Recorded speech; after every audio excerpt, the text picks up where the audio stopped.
We're all pedestrians.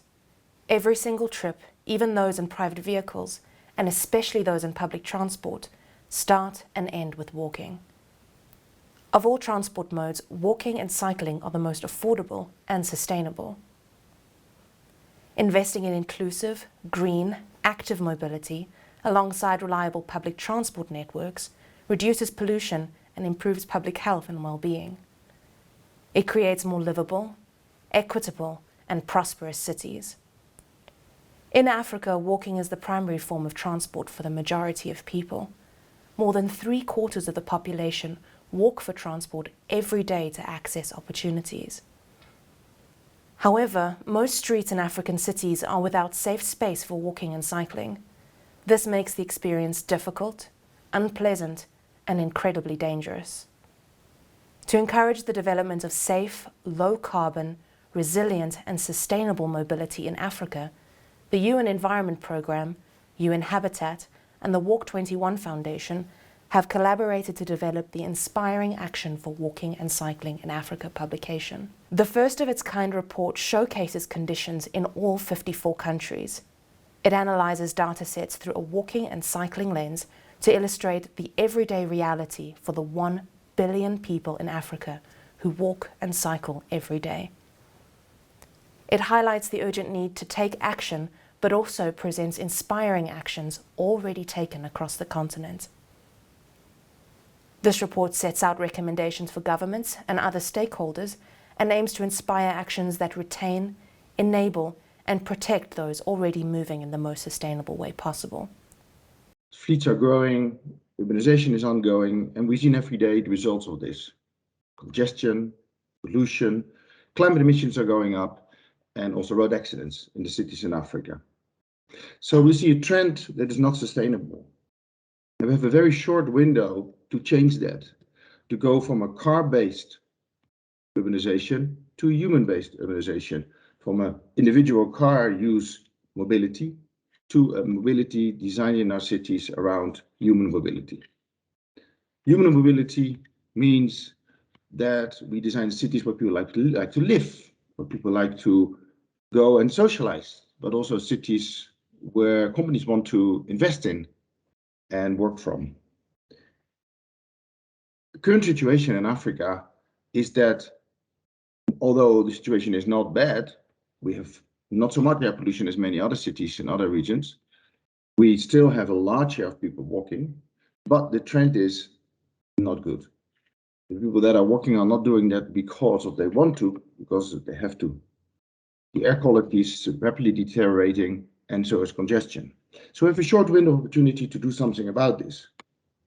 Luckily, already 19 countries in Africa out of 54 have now walking and cycling policies and started to recognize that part of the solution is introducing the facilities for people to walk and cycle, to introduce mass transit, as to keep our cities livable. UNEP, UN Habitat, and Walk 21 are working together to support those cities in these countries, support them with policy development, support them with projects, support them with infrastructure, working with NGOs, and also launching a number of publications to help them shift to human-based mobility. On the occasion of World Habitat Day, I'm delighted to join you for the preview of the report entitled Inspiring Action for Walking and Cycling in Africa, which was jointly produced with UNEP and Walk 21. Progress on SDG 11 can only be achieved if we improve transport in our cities.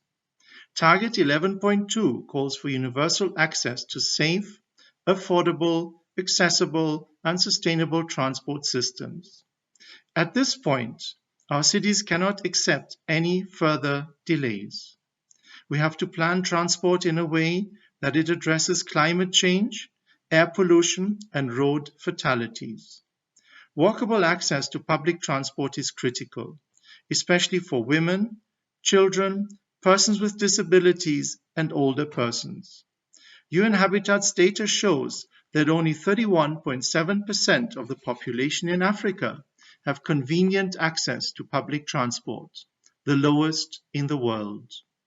Going forward, it is important to implement sustainable multimodal transport systems and the inclusion of non-motorized connectivity as a key element for this. Let's also pay attention to road safety, as African countries are among the least safe places to walk and cycle in the world. Around 261 pedestrians and 18 cyclists are killed throughout the continent every day. While Africa has only 3% of the world's registered vehicles, it has 20% of global road traffic deaths.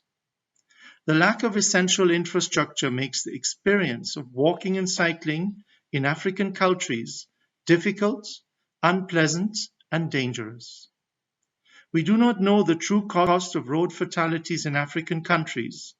Many countries in Africa record road safety data, but they only have very seldom differentiate between pedestrians and cyclists.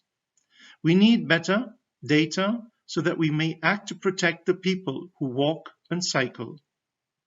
Last year, the United Nations General Assembly adopted a new resolution on improving global road safety, which launched a second decade of action for road safety.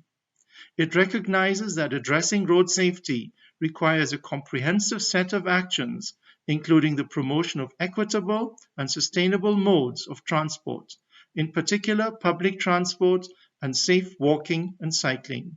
Thank you very much for your attention.